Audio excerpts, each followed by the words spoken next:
대림절 묵상 두 번째 날입니다. 어제는 기다림의 시작이라는 주제로 마음의 길을 예비하는 것에 대해 묵상했습니다. 오늘의 주제는 희망의 첫 불빛입니다. 요한복음 1장 5절 말씀입니다. 빛이 어둠에 빛이 돼 어둠이 깨닫지 못하더라. 요한복음은 다른 복음서들과 시작이 다릅니다. 마태복음은 예수님의 족보로, 마가복음은 세례 요한의 사역으로, 누가복음은 사가랴와 엘리사벳의 이야기로 시작합니다. 그러나 요한복음은 천지창조 이전으로 거슬러 올라갑니다. 태초에 말씀이 계시니라. 그리고 그 말씀이 곧 빛이라고 선언합니다. 오늘 본문은 그 빛에 대한 이야기입니다. 빛이 어둠에 빛이 돼 어둠이 깨닫지 못하더라. 이 짧은 문장 안에 복음의 핵심이 담겨 있습니다. 먼저 우리는 어둠이 무엇인지 생각해 보아야 합니다. 성경에서 어둠은 단순히 빛이 없는 상태를 넘어 영적인 의미를 갖습니다. 어둠은 죄와 죽음, 절망과 두려움, 하나님을 알지 못하는 상태를 상징합니다. 창세기의 창조 이전에 어둠이 깊음 위에 있었고, 출애굽 때 이집트를 덮은 재앙 중 하나가 흑암이었습니다. 어둠은 하나님이 없는 세상의 모습입니다. 우리도 어둠을 경험합니다. 삶이 막막하게 느껴질 때, 앞이 보이지 않을 때, 희망이 사라진 것 같을 때 우리는 어둡다고 표현합니다.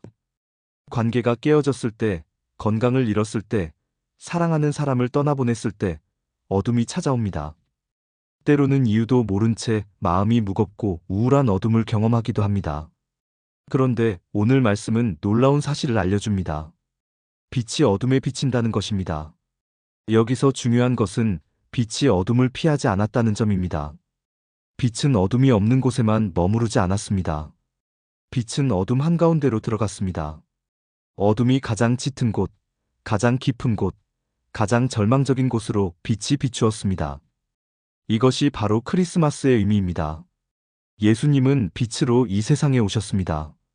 그런데 그분이 오신 곳은 화려한 궁전이 아니었습니다. 로마의 압제 아래 신음하던 작은 나라, 그 중에서도 보잘것없는 마을 베들레헴, 그것도 여관에 자리가 없어 짐승들이 머무는 마구간이었습니다. 빛은 가장 낮고 어두운 곳으로 오셨습니다. 이 진리는 우리에게 큰 위로를 줍니다. 하나님은 우리의 어둠을 피하지 않으신다는 것입니다. 우리가 아무리 깊은 어둠 속에 있어도, 그 어둠이 너무 짙어서 빛이 들어올 수 없을 것 같아도 하나님의 빛은 그곳까지 비춥니다.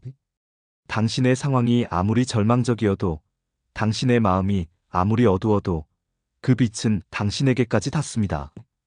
또한 본문은 빛과 어둠의 관계에 대한 중요한 진리를 알려줍니다. 어둠이 깨닫지 못하더라는 표현은 여러 의미로 해석됩니다. 어둠이 빛을 이해하지 못했다는 뜻이기도 하고, 어둠이 빛을 이기지 못했다는 뜻이기도 합니다. 두 해석 모두 의미가 있습니다. 어둠은 빛을 이길 수 없습니다. 이것은 자연의 법칙이기도 합니다. 아무리 깜깜한 방이라도 작은 촛불 하나를 켜면 어둠은 물러갑니다. 어둠이 빛을 삼킬 수는 없습니다. 반대로 빛은 어둠을 몰아냅니다. 빛이 있는 곳에 어둠은 존재할 수 없습니다. 우리 삶에도 마찬가지입니다. 우리가 경험하는 어둠이 아무리 크고 강력해 보여도 그 어둠은 하나님의 빛을 이길 수 없습니다. 절망이 아무리 깊어도, 두려움이 아무리 커도 하나님의 빛 앞에서는 물러날 수밖에 없습니다. 어둠의 세력은 결국 패배합니다. 이것이 우리의 희망입니다. 그러나 본문은 슬픈 현실도 함께 보여줍니다. 어둠이 빛을 깨닫지 못했다는 것입니다. 빛이 비추었는데도 어둠은 그것을 알아보지 못했습니다. 예수님이 이 세상에 오셨을 때 많은 사람들이 그분을 알아보지 못했습니다. 메시아를 기다리던 사람들이 정작 메시아가 왔을 때 그분을 거부했습니다. 오늘 우리에게도 같은 질문이 주어집니다. 우리는 빛을 알아보고 있는가? 하나님이 우리 삶에 비추시는 빛을 깨닫고 있는가? 어쩌면 하나님은 이미 우리의 어둠 속에 빛을 보내셨는데 우리가 그것을 알아보지 못하고 있는 것은 아닌가? 대림절은 빛을 기다리는 시간이지만 동시에 이미 비추고 있는 빛을 발견하는 시간이기도 합니다. 하나님은 이미 일하고 계십니다. 이미 빛을 보내고 계십니다. 우리에게 필요한 것은 그 빛을 알아보는 눈입니다. 오늘 당신의 어둠은 무엇입니까? 어떤 상황이 당신을 절망하게 합니까? 어떤 두려움이 당신을 짓누르고 있습니까? 그 어둠이 무엇이든 기억하십시오. 가장 어두운 곳에서 빛은 더 선명하게 빛납니다. 캄캄한 밤하늘에서 별이 더 밝게 보이듯이 우리 삶의 어둠 속에서 하나님의 빛은 더욱 분명하게 드러납니다.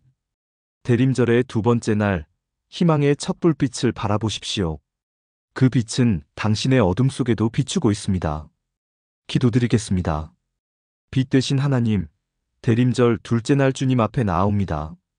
오늘 말씀을 통해 주님이 빛으로 이 세상에 오셨음을 다시 기억합니다.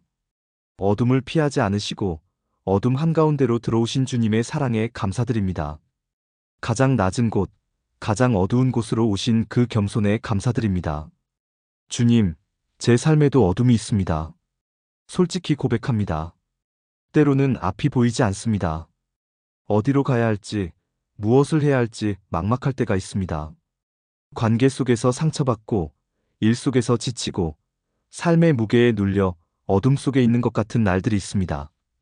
희망을 잃어버린 것 같고, 기쁨이 사라진 것 같은 순간들이 있습니다.